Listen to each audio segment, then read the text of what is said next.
I had been on the grounds crew the previous year 5 times, and all those 5 times when it came over, it varied very little in its approach, coming over the New Jersey pines and then onto the field and making a big turn and then descending and going down, hooking onto the mooring mast with the help of the grounds crew.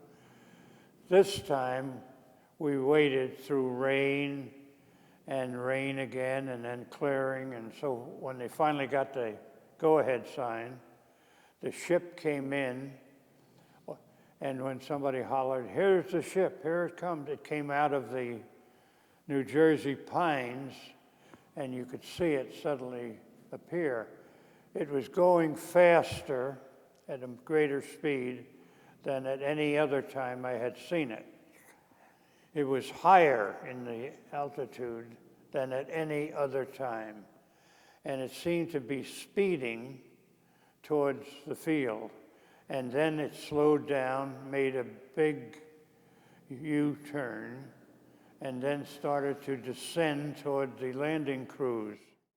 And I was staring right up at Captain Pruss, who had his gondola window open and had his elbows on the windowsill, looking out, surveying the situation.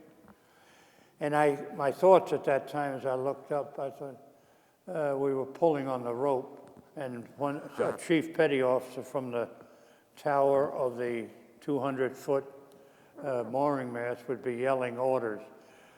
Bow, pull, starboard, what's the other side? Port. Port, thank you. Port, starboard, and guiding us and pulling. And I looked up at Captain Pruss and I thought, my thoughts went back, this is not a bad job because the future's still ahead. And perhaps someday the sky will be filled with blimps and big 700-800-foot airliners that will be going from country to country. And that wouldn't be a bad job. I might look into that someday in a few years, not thinking of a war or anything else like that.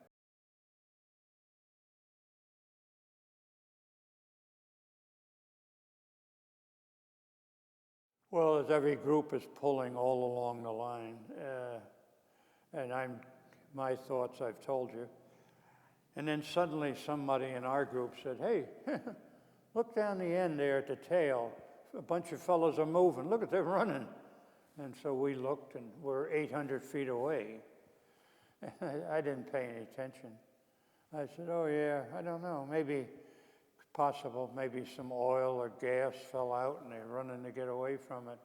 And 20, 30 seconds went by, and then closer to the middle of the ship, another group or two started running.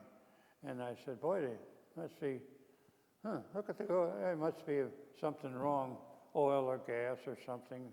It was not hydrogen, but if it were a form of chemical, that's what it would have been.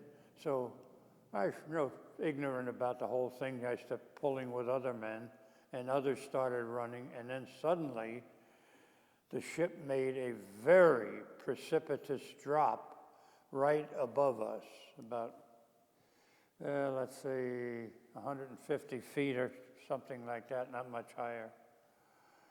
And somebody said, "Hey, oh, look at the fire.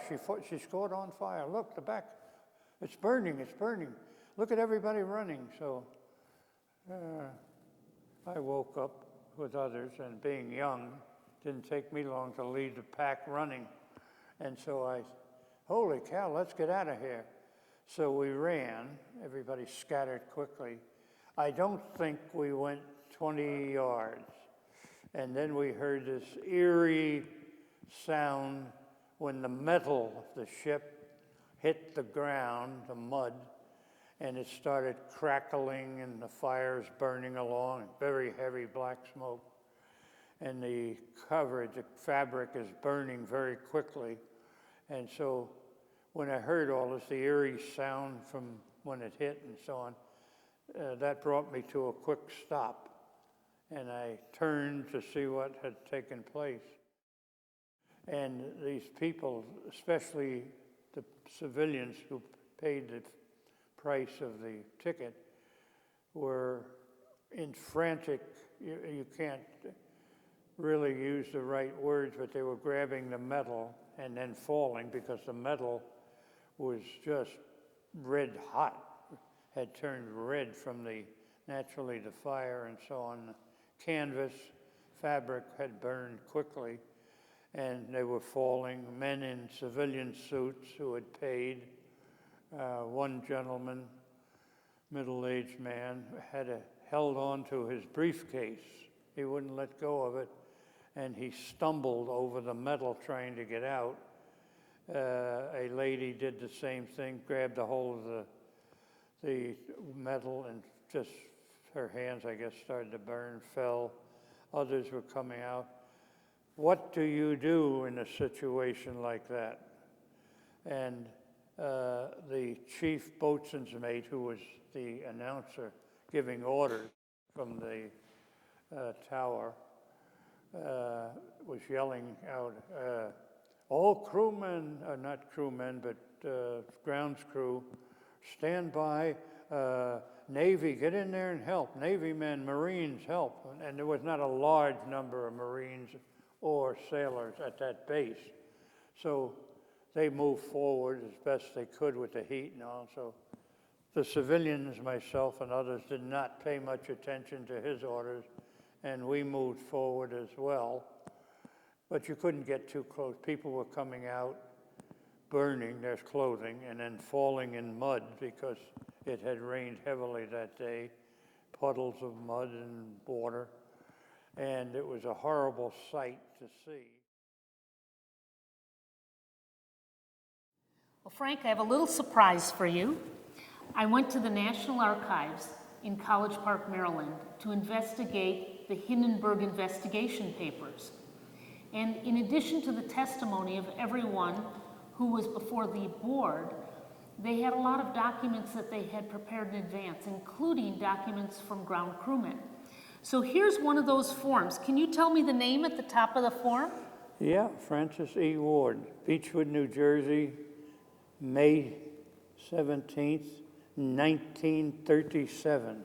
That's right. And so the first question says, state your position in relation to the ship, including the distance from the ship. And how did you answer that?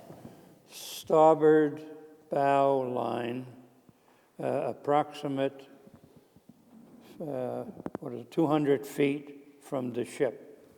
And in addition to these questions they asked you, they gave you a form to fill out with like a diagram of the Hindenburg.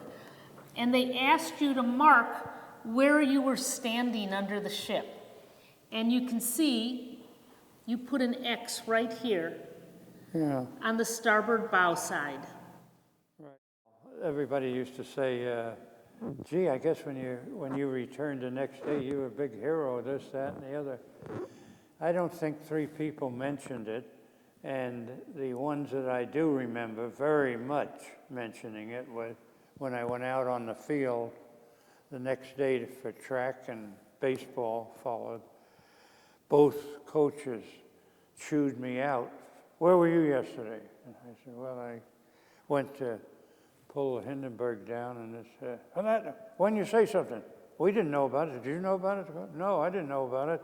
You could at least tell somebody, and this, that, and the other, and blah, blah, blah. And so I said, I wasn't any great hero to coaches.